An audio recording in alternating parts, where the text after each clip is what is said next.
Welcome to Prince Shorted House. Exercise number 3 and 4.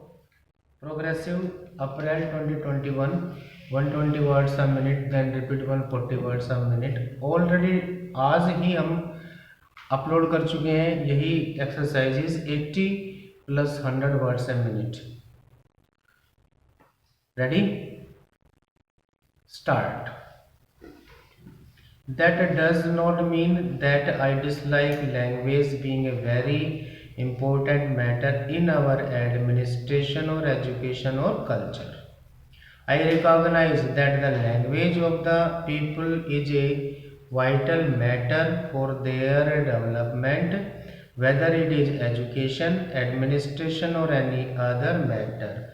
But there is a distinction between developing the language to the fullest extent and this passion for building up a wall around a linguistic area and calling it a border. I completely accept the statement that people cannot really grow except through their language, but it does not follow that in order to make them and their language grow, a barrier must be erected between them and others. The various language areas in this represent the development of history through the ages. But drawing a hard and fast line between two areas is, I think, carrying it too far. As a matter of fact, it just does not matter where you draw your line. If you judge a border purely from the linguistic point of view, you will be going against the wishes of many people. Invariably, there are bilingual areas as long as you cannot prevent people of one state from going to another, there will always be bilingual areas.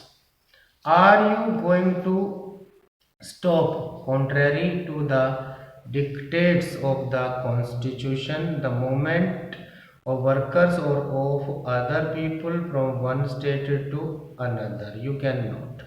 Therefore, whatever fixed line you may draw, people on one side may be attracted to the other and move there and thus change the linguistic composition of the state or of the border area.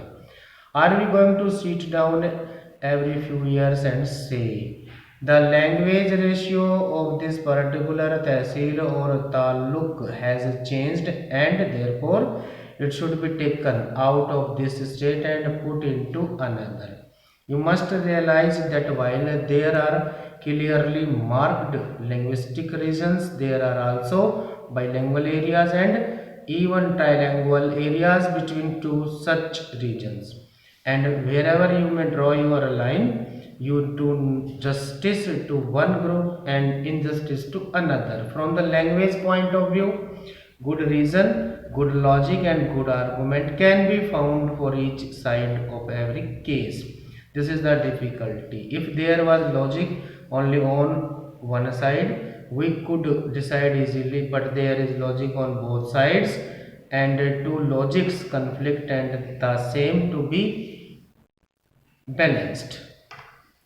Next, you may balance them and say that one argument is stronger than the other, but generally, if the case of one side appears better, the case of the other side seems pretty good too.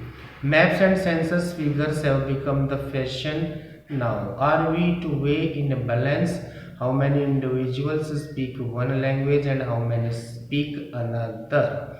It will lead to all kinds of fantastic situations. I submit that we must consider this matter separately from the question of language. Of course, all the great languages of India which are mentioned in the constitution have to be developed.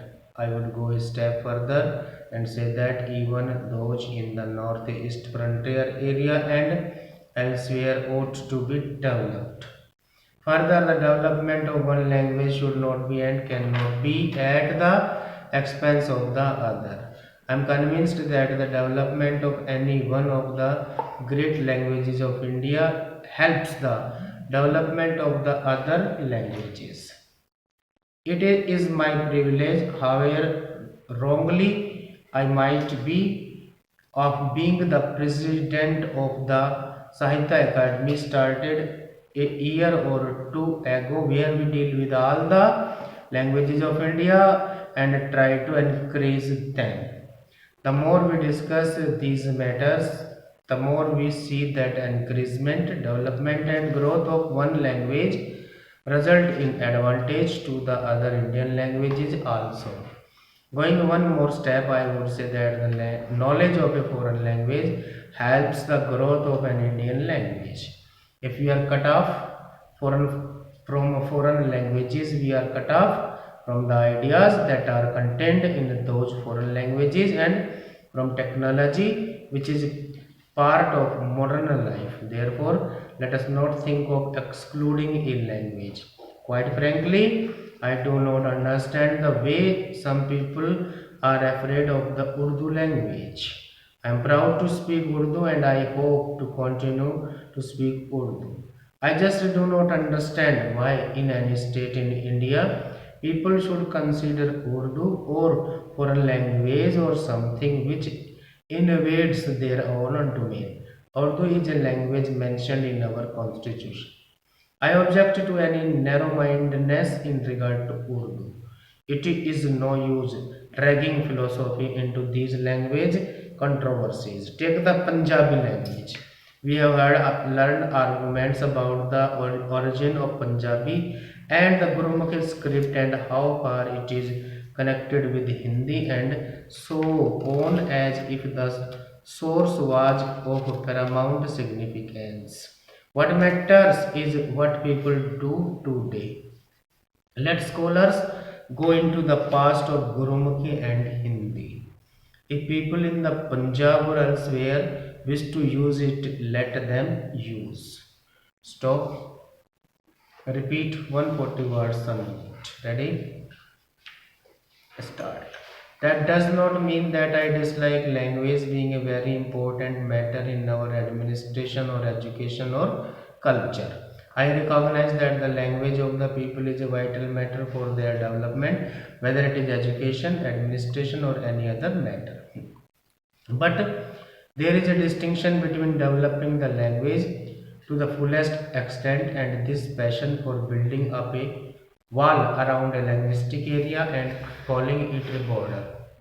I completely accept the statement that people cannot really grow except through their language, but it does not follow that in order to make them and their language grow, a barrier must be erected between them and others. The various language areas in India represent the development of history through the ages, but drawing a hard and fast line between the two areas is, I think, carrying it too far. As a matter of fact, it just does not matter where you draw your line. If you judge a border purely from the linguistic point of view, you will be going against the wishes of many people. Invariably, there are bilingual areas. As long as you cannot prevent people of one state from going to another, there will always be bilingual areas. Are you going to stop, contrary to the dictates of the constitution, the movement of workers or of other people from one state to another? You cannot. Therefore, whatever fixed line you may draw, people on one side may be attracted to the other and more there, and thus change the linguistic composition of the state or of the border area. Are we going to sit down every few years and say the language ratio of this particular tehsil or taluk has changed and therefore it should be taken out of this state and put into another? You must realize that while there are clearly marked linguistic regions, there are also bilingual areas and even trilingual areas between two such regions. And wherever you may draw your line, you do justice to one group and injustice to another. From the language point of view, good reason, good logic and good argument can be found for each side of every case. This is the difficulty. If there was logic only on one side, we could decide easily, but there is logic on both sides and the two logics conflict and the same to be balanced. Next para. You may balance them and say that one argument is stronger than the other. But generally, if the case of one side appears better, the case of the other side seems pretty too good. Maps and census figures have become the fashion now. Are we to weigh in a balance how many individuals speak one language and how many speak another? It will lead to all kinds of fantastic situations. I submit that we must consider this matter separately from the question of language. Of course, all the great languages in India which are mentioned in the constitution have to be developed. I would go a step further and say that even those in the northeast frontier area and elsewhere ought to be developed. Further, the development of one language should not be and cannot be at the expense of the other. I am convinced that the development of any one of the great languages of India helps the development of the other languages. It is my privilege, however unworthy I might be, of being the president of the Sahitya Academy, started a year or two ago, where we deal with all the languages of India and try to encourage them. The more we discuss these matters, the more we see that encouragement, development and growth of one language result in advantage to the other Indian languages also.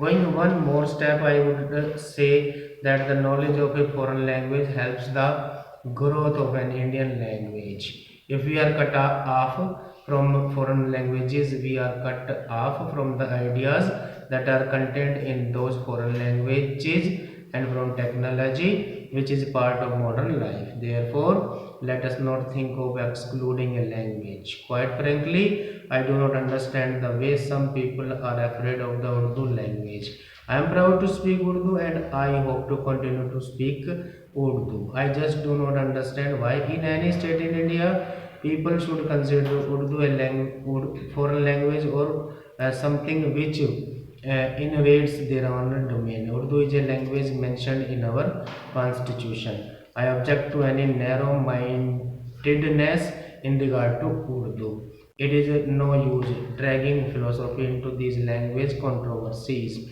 Take the Punjabi language. We have heard learned arguments about the origin of Punjabi and the Gurmukhi script and how far it is connected with Hindi and so on, as if the source was of paramount significance. What matters is what people do today. Let scholars go into the past of Gurmukhi and Hindi. People in the Punjab or elsewhere wish to use it, let them use.